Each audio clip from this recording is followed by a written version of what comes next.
निकालानंतर लगेचच कवटेसार येथे विकास कामाला सुरुवात, दिलेला शब्द पाळणारे नेते म्हणून यड्रावकर यांची ओळख। शिरोळ तालुक्यातील कवटेसार येथे मतमोजणी तालुक्यातील प्रथम गावचा निकाल डॉक्टर राजेंद्र पाटील यड्रावकर यांच्या बाजूने लागला।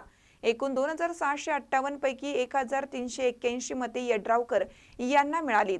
निकालानंतर प्रथम विकास कामाची सुरुवात कवटेसार येथून करण्यात आली। तालुक्याच्या निकालातही यड्रावकर भरघोस मतांनी विजयी झालेत।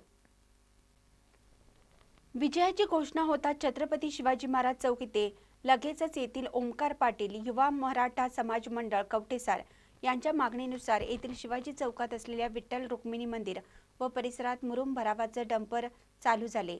तसेच शिवस्मारक व वॉल कंपाऊंड याचे काम चालू करणार असल्याचे आमदार डॉक्टर राजेंद्र पाटील यड्रावकर यांनी सांगितलं।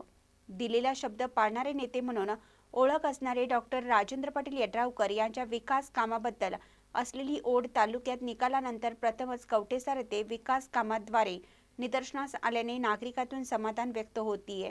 महानकरी न्यूजसाठी संदीप नांद्रेकर, कवटेसार। ताज्या बातम्यांसाठी महानकरीला सबस्क्राइब करा आणि बेल आयकॉनला क्लिक करा।